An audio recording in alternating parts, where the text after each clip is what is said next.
Hola a todas, hola a todos. Claro, hoy día vamos a hacer unas sesiones donde vamos a ir introduciendo,nos en un tema que es bien interesante para nosotros, poder construir estos lenguajes comunes para que podamos tomar mejores decisiones. Voy a compartir mi pantalla porque tengo una presentación inicial.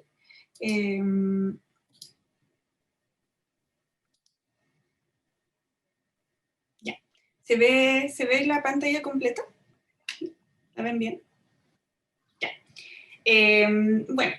como les comentó Alejandra y Nora, hoy día vamos a ver dos temas que son más bien conceptuales de introducción a estas temáticas, y yo voy a estar a cargo de la primera, que se llama Ecosistemas urbanos y los recursos hídricos, y vamos a mirar un poco el potencial de infraestructura verde urbana que tiene mi barrio.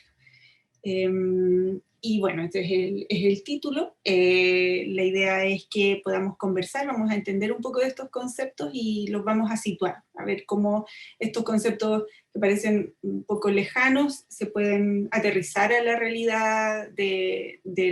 la comuna de Renca y específicamente del barrio que estamos estudiando y que queremos proponer intervenciones. Un poco de recordatorio para quienes estuvieron la semana pasada, y también introduciendo a quienes se vienen conectando por primera vez con nosotros. Recordar que estamos situados en una problemática ambiental que tiene que ver con dos elementos. Tenemos un problema de escasez hídrica, y las causas de esta escasez hídrica se producen por una parte porque estamos viviendo, producto del cambio climático, estamos viviendo de los peores periodos de sequía en los últimos años. Aquí hay tres comparaciones de grandes sequías: la de principios del siglo XX, la sequía del 68 y lo que ahora se llama como la mega sequía, que ya es 2010-2020. Donde se puede apreciar que desde el año 2010 hasta ahora no hemos tenido un año lluvioso, y ni siquiera hemos tenido solamente en el 2008 y en el 2016 un poco un año normal en cuanto a precipitaciones. Eso nos posiciona en un ambiente que nos obliga a empezar a prepararnos, porque el planeta está cambiando y nosotros frente a eso tenemos que primero fortalecernos, fortalecer nuestras capacidades, adaptar nuestras ciudades a este cambio, y también manejar de mejor manera los recursos naturales que tenemos, para ver si podemos un poco minimizar o ir paliando un poco los efectos que va teniendo el cambio climático. Como que el momento de reducir las emisiones ya no ocurrió y ahora estamos en una secuencia ambiental bastante dramática que se va traduciendo en distintos episodios. En el caso de Santiago específicamente vivimos estos intensos periodos de sequía y cada cierto tiempo, de manera muy puntual, cae mucha agua lluvia. Y eso hace que, como la ciudad no está preparada porque está pensada para una ciudad distinta, una condición climática del siglo pasado quizás, no está preparada, y entonces enfrentamos problemas que se convierten en conflictos. Esto lo conversamos la semana pasada y un poco para situarnos. Entonces, ahora específicamente les quiero contar que a partir de esto, o sea, nosotros nos preguntamos qué hacemos con eso, sabemos que tenemos que fortalecer nuestra resiliencia, y frente a esto hay un concepto bien interesante que tiene que ver con las ciudades sensibles al agua. Es un concepto que partió en Australia originalmente, y lo que busca es reconocer que frente al cambio climático en general en el mundo, las ciudades se tienen que preparar y un poco modificar sus estructuras, sus infraestructuras, o la lógica en la cual se habían construido estas infraestructuras. Entonces, desde el punto de vista sociopolítico, se habla del problema del agua, como en cómo tenemos acceso a la seguridad, cómo tenemos agua para la salud pública, cómo nos protegemos contra las inundaciones, cómo brindamos comodidad social, protección ambiental, cómo actuamos dentro de los límites de los recursos naturales, cómo junto con todas estas políticas de sensibilizarnos frente al agua, podemos obtener mayor resistencia frente al cambio climático. Y las funciones que crear estas ciudades que son más sensibles al agua se reportarían, serían mejorar el suministro hidráulico, repensar los esquemas del alcantarillado, buscar otras maneras de pensar en el drenaje de la ciudad, como por dónde, qué hacemos con el agua que cae. Cómo definimos la gestión de la contaminación del agua, cómo la repensamos de cierta forma, cómo obtenemos fuentes de conservación adecuadas para mejorar y proteger canales de riego, canales que están metidos en la ciudad, por ejemplo. Y eso nos lleva a que en la sumatoria de todos estos componentes que van siendo parte de un ciclo para llevar las ciudades hacia a un ambiente mucho más sensible con el agua disponible, es que nos aparece una infraestructura como resultado, una infraestructura que es adaptable, que es multifuncional, que está involucrada al diseño urbano y que recoge estos comportamientos de sensibilidad frente al agua. Y ahí, bueno, eso es un concepto bien amplio que cada vez está tomando mayor peso, y dentro de esa lógica uno tiene que observar la ciudad que existe con su infraestructura, que nosotros la llamamos, no nosotros, en la teoría se llama infraestructura gris, que habla de esta infraestructura inicial de soporte que tuvieron las ciudades que servían para que la ciudad funcionara. Y básicamente las primeras sistemas de infraestructura fueron aquellas vinculadas al transporte, a las carreteras, líneas de tren, puentes, en general grandes obras de infraestructura pública que permitían el funcionamiento de las ciudades. Y esa, si uno la mira, es una infraestructura de color bastante gris. Esa infraestructura con el tiempo va quedando obsoleta en algunos casos, y un pavimento se puede degradar y en el fondo puede representar una oportunidad para poder recuperar esta matriz que está debajo. O sea, bajo el pavimento sigue estando la tierra, y en cuanto se encuentra con una mínima oportunidad de humedad, de radiación solar, de nutrientes en el suelo, la vegetación vuelve a recuperar su espacio y por lo tanto nos da esperanza de que sobre esa infraestructura gris que se construyó podemos armar una nueva infraestructura que sería un soporte ecológico, ambiental, social, cultural, que es lo que se llama o se define como infraestructura verde. Bueno, y vamos a ver aquí, a hacer un repaso, vamos a mirar que la infraestructura verde como concepto es interesante, pero en realidad lo más interesante es este del soporte ecológico de la ciudad. Y también otra cosa que es bien interesante es cómo nosotros, si agudizamos la mirada en nuestros propios entorno inmediato, nos podemos dar cuenta de que esa infraestructura puede estar presente en cualquier lugar. Yo no necesito grandes parques para poder hablar de infraestructura verde, sino que en realidad necesito buenos conectores, que esa es la clave de los sistemas de infraestructura verde. Lo primero, para poder visualizar esta mirada como de infraestructura que nos obliga a mirar más allá de la plaza, de la esquina, más allá del parque, sino que mirar esta infraestructura de soporte, tal como les comenté la semana pasada, lo primero que tenemos que hacer es reconocer nuestro territorio original. Y ese territorio original está, en el caso de Santiago, delimitado por la cuenca hidrográfica del río Maipo, que en el fondo, con su terreno que va bajando en las pendientes, toma un área de cobertura, y es donde nace los afluentes que terminan desembocando en el río Maipo, donde el río Mapocho es uno de ellos. El río Mapocho es una subcuenca dentro de la cuenca mayor del río Maipo, porque desembocan al final, cerca de Talagante, se produce la unión del río Mapocho con el río Maipo, por eso la cuenca se llama del río Maipo. Y los elementos naturales que preexisten en nuestra cuenca son los cerros, son las montañas que se han estudiado muchísimo como, por el potencial que tienen de convertirse en nodos de infraestructura ecológica. Si miran aquí, están los nombres de los cerros, las alturas de los cerros más importantes, que hasta el Cerro Renca, con 905 metros sobre el nivel del mar, y todo el perímetro de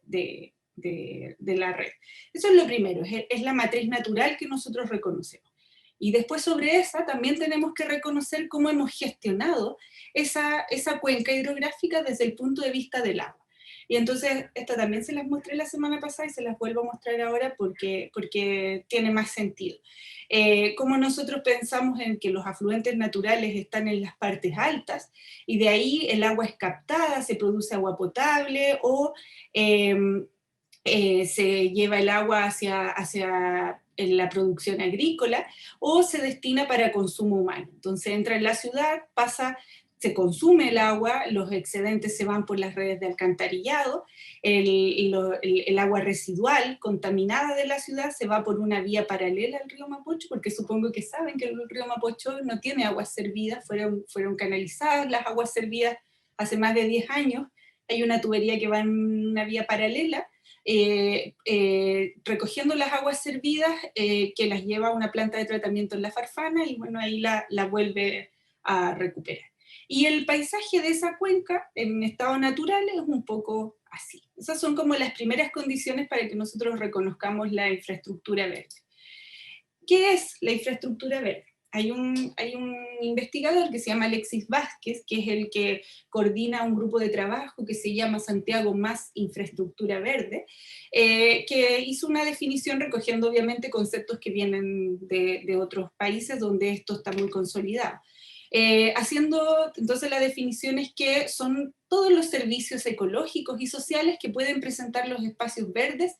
en y a las ciudades. Y entre esos beneficios están el regular las temperaturas, albergar especies nativas, sirven como corredores efectivos del viento para poder purificar el aire, permiten disminuir el ruido, entregan rutas alternativas de transporte, también nos entregan servicios para la calidad de vida urbana, como correr, caminar, ir en bicicleta, espacios para el ocio, la recreación, mantener un contacto con la naturaleza. También nos ayudan a mejorar nuestra calidad visual en el paisaje y también nos ayudan a reducir las amenazas naturales, por ejemplo, depende si la infraestructura verde está en zonas de borde costero, nos ayudan a prevenir grandes inundaciones, etc.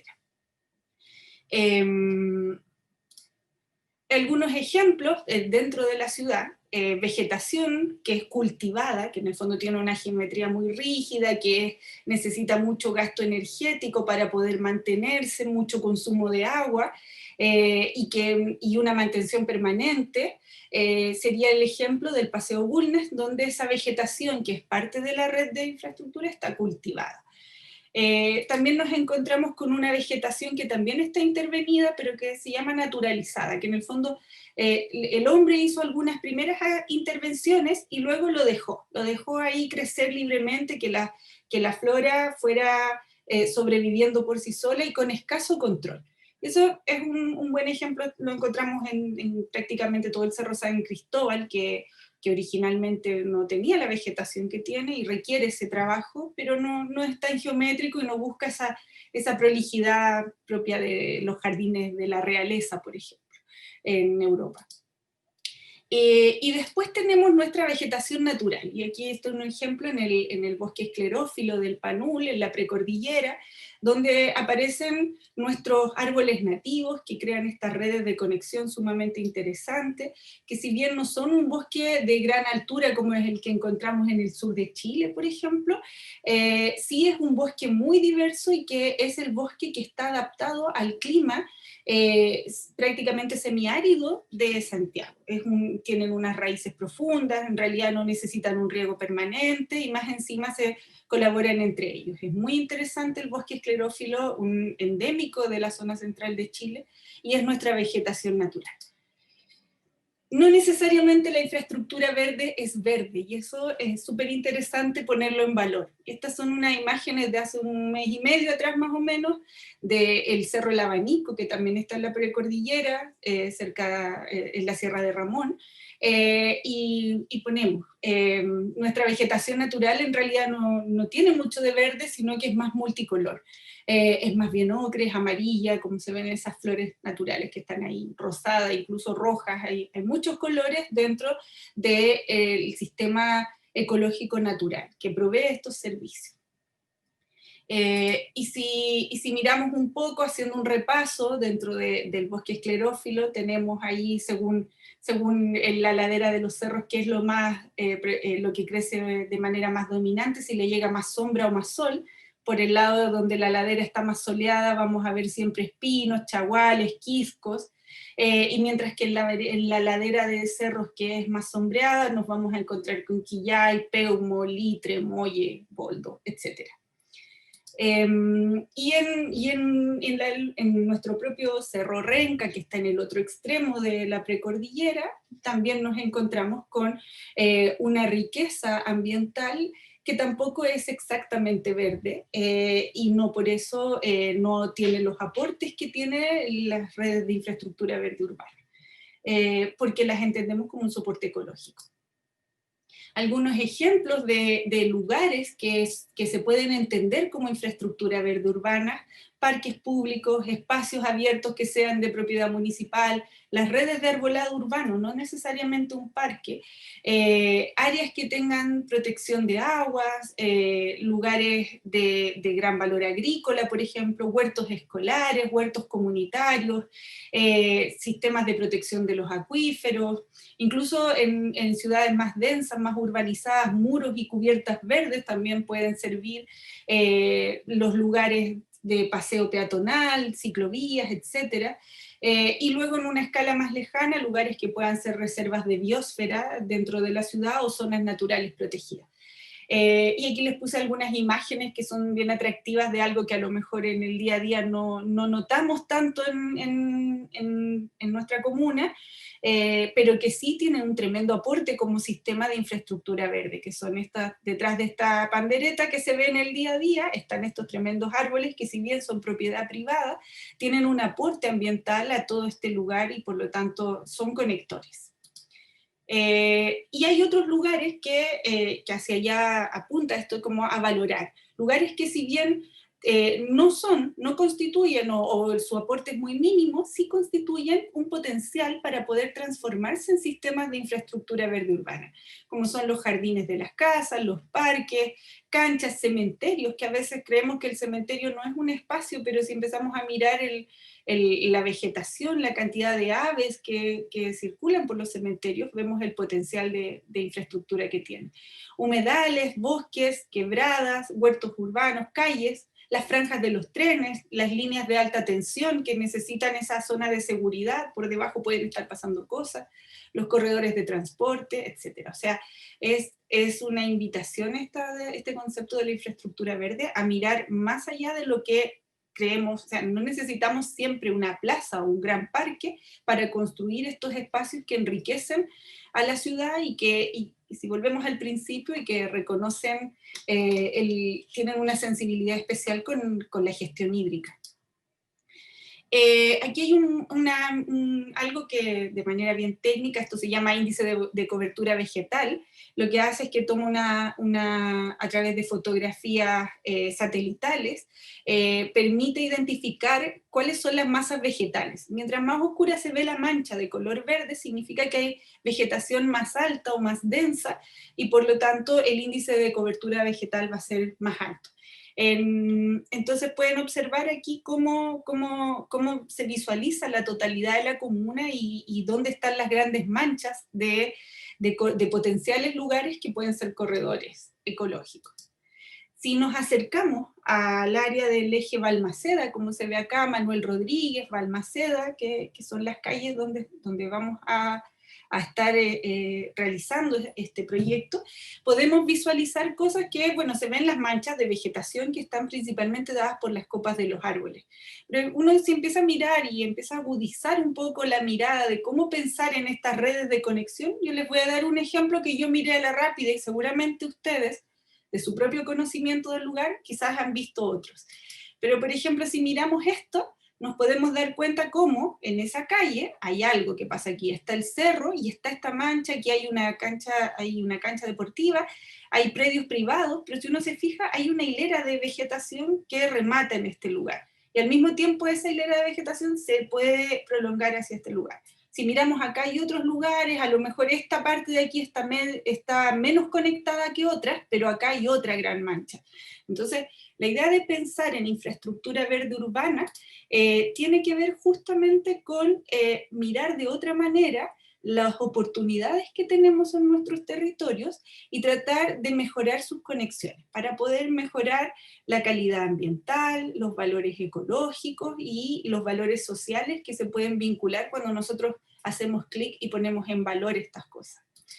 Les voy a mostrar, cuando hablamos de estas conexiones, un video cortito, dura 1 minuto y medio creo, y me parece que es bien interesante para explicar esto de las conexiones, porque es bien didáctico.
Bueno,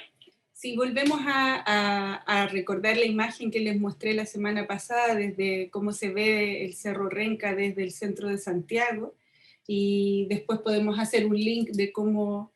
ese cerro es parte de una propuesta que es mayor, esta es la imagen objetivo del proyecto mayor que pretende crear un sistema de infraestructura verde para la región metropolitana, para todo Santiago. Y podemos ver aquí cómo los colores verdes representan los corredores y los puntos de color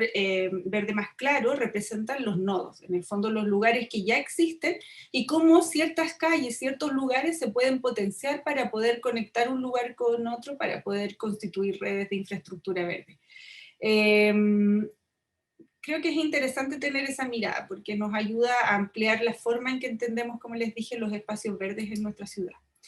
Y ahí está nuestra imagen también desde el Cerro Renca y con todas estas redes que yo les mostré en un plano. Si ustedes van mirando, se van dando cuenta desde las copas de los árboles cómo los elementos están conectados entre sí.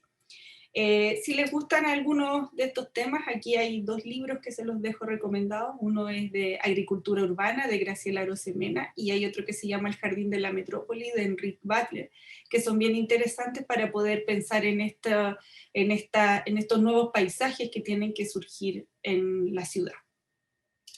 Y una recomendación, así para que les quede para la casa, construir huertos, hacerse responsables de algo mínimo, de una semilla, una planta, un esqueje, de crear suelo, cualquiera de todas estas cosas que nosotros podemos hacer en nuestras casas, pueden ser un aporte de pequeña escala para estas redes de infraestructura verde urbana que podríamos ir construyendo tanto en el interior de nuestras casas como también en nuestros espacios públicos. Bueno, esto es lo que les quería mostrar. Espero que dejar de compartir la pantalla. Ahí sí.